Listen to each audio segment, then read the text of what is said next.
السلام علیکم۔ قرض لینا دینا کیسا ہے، یعنی قرض حسن؟ قرض کی اسلام نے حوصلہ افزائی کی ہے کیونکہ یہ لوگوں کی ضرورت ہے۔ لوگ، ہر کسی کے پاس سب کچھ نہیں ہوتا، کسی کو ضرورت ہوتی ہے اور کسی کے پاس وہ چیز موجود ہوتی ہے۔ تو اسلام نے کسی ضرورت مند کو قرض دینے کی حوصلہ افزائی کی ہے۔ اس کی ویسے تو کافی ساری دلیلیں ہیں، لیکن میں ایک بتانا چاہتا ہوں، وہ بھی غیر مسلم سے۔ نبی صلی اللہ علیہ وآلہ وسلم نے اپنی زندگی کے آخری ایام میں ایک یہودی سے قرض لیا اور اس کے پاس اپنی زرہ رہن رکھوائی، امانت کے طور پر، رہن کے طور پر، کہ وہ قرض دے دے اور یہ زرہ اس کے پاس رہن ہوگی کہ جب میں قرض واپس لوٹاؤں گا تو اپنی زرہ لوں گا۔ تو اس سے یہ پتہ چلتا ہے کہ کسی سے قرض لینا یہ جائز ہے، کیونکہ نبی صلی اللہ علیہ وآلہ وسلم نے قرض خود لیا تھا۔ باقی بھی آپ صلی اللہ علیہ وسلم سے کافی ساری روایات ملتے ہیں کہ آپ نے ایک شخص سے اونٹ ادھار پر قرض پر لیا تھا، اور دوسرا آپ صلی اللہ علیہ وآلہ وسلم نے ایک اور دفعہ بھی اونٹ قرض پر لیے تھے۔ باقی صحابہ نے بھی اس طرح کے معاملات کافی کیے ہیں۔ تو قرض پر لینا یہ درست ہے، اس کی شریعت اجازت دیتی ہے۔ دوسرے نمبر پر ہے رہن، کوئی چیز رہن رکھوانا کسی کے پاس۔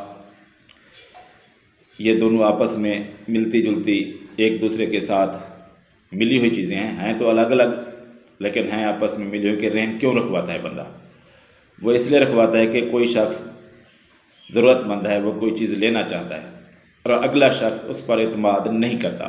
وہ کہتا ہے کہ میں قرض تمہیں اس صورت پر دوں گا کہ کوئی چیز اپنی میرے پاس گروی رکھا دو، رہن رکھوا دو، پھر میں تمہیں قرض دوں گا، اس طرح نہیں دیتا۔ تو اس کو رہن کہتے ہیں، یعنی کوئی چیز گروی رکھوانا۔ اور اس کی دلیل بھی ہوئی ہے کہ نبی صلی اللہ علیہ وآلہ وسلم نے اپنی زرہ اس یہودی کے پاس رہن رکھوائی اور اس سے قرض لیا۔ آج کے معاملات میں بھی کوئی شخص اگر کسی کو قرض دینے کے لیے تیار ہے، لیکن اسے اس شخص پر اعتبار نہیں ہے کہ وہ مجھے وہ چیز لوٹا دے گا وقت پر، یا شاید خود نہ لوٹائے، تو وہ اس سے کوئی چیز رہن پر رکھ سکتا ہے، اس کی چیز گروی رکھ سکتا ہے، لیکن وہ اس سے کوئی فائدہ اٹھانے کا حقدار نہیں۔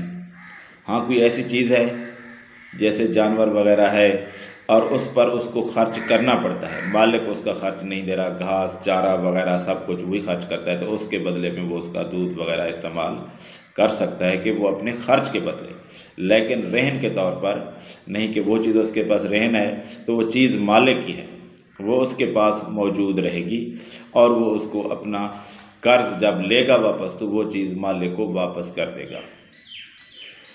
تیسرے نمبر پر ہے امانت،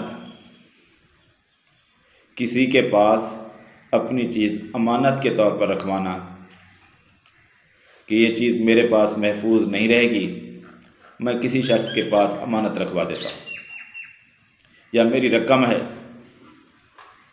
وہ میں کسی کے پاس امانت رکھوا دیتا ہوں کہ یہ رقم میرے گھر میں شاید چوری ہو جائے یا میں محفوظ نہیں رکھ سکتا، تو جو شخص اس کو محفوظ رکھ سکتا ہے اس کے پاس میں امانت رکھوا دوں گا کہ وہ شخص ضرورت پڑنے پر مجھے یہ رقم میری واپس کر دے گا۔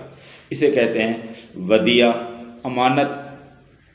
اس کی بھی شریعت میں اجازت ہے کہ کوئی شخص کسی کے پاس امانت رکھوا سکتا ہے اور اس کے طلب کرنے پر جس کے پاس امانت رکھی گئی ہے وہ واپس کرنے کا لازمی ذمہ دار ہے کہ وہ اسے وہ چیز اس کی واپس کرے گا، اور اگر اسے وہ چیز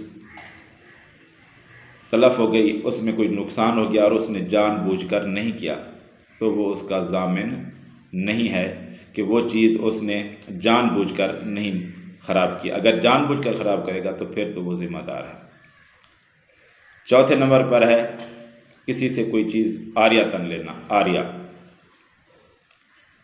کوئی چیز کسی سے لیتا ہے کہ میری ضرورت ہے، کوئی چیز، گاڑی مجھے ضرورت پڑ رہی ہے، کوئی سواری کا جانور ضرورت پڑ رہا ہے، یا کوئی چیز ہے مجھے عاریتاً چاہیے، میں آپ کو اس سے تھوڑا سا نفع حاصل کر کے چیز آپ کو پوری کی پوری واپس کروں گا۔ قرض میں یہ ہوتا ہے کہ وہ شخص رقم لیتا ہے یا کوئی چیز لیتا ہے، وہ خرچ کر دیتا ہے، پھر اس کا نعم البدل ادا کرتا ہے۔ لیکن عاریتاً میں ہوتا ہے کہ وہ چیز پوری کی پوری وہی واپس کرتا ہے، صرف اس سے، اس کی ذات سے جو منافع حاصل ہو سکتا ہے وہ حاصل کرتا ہے۔ یعنی گاڑی ہے تو اس پر سواری کرتا ہے، یا سواری کا جانور ہے تو اس پر سواری کرتا ہے۔ اسی طرح کوئی بھی چیز ہو جس سے کوئی چیز اس کی ذات میں کوئی نقصان آئے بغیر اس سے فائدہ اٹھا سکے، وہ چیز عاریتاً لی جاتی ہے۔ جیسے کوئی شخص کسی سے کتاب لیتا ہے عاریتاً کہ مجھے یہ کتاب دے دو، میں پڑھ کر تمہیں واپس کر دوں گا، اسے کہتے ہیں عاریہ یا عاریتاً کوئی چیز لینا۔ یہ بھی شریعت نے جائز رکھی ہے۔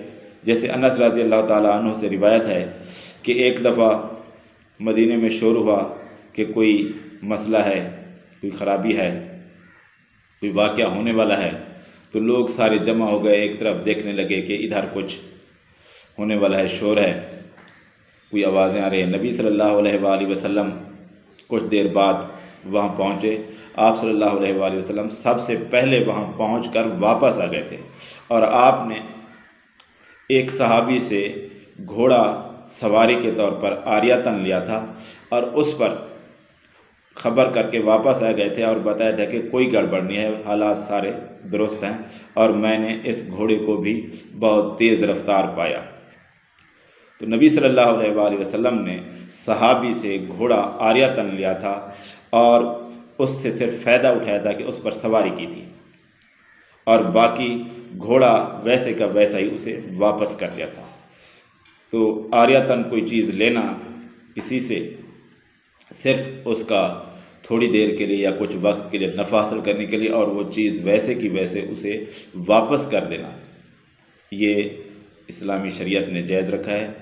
اور اس کی کوئی چیز جو کسی سے کوئی شخص لیتا ہے وہ اس کا ذمہ دار ہوتا ہے کہ وہ چیز اس نے اسے لی ہوئی ہے تو وہ اسے صحیح سلامت اسے واپس کرے۔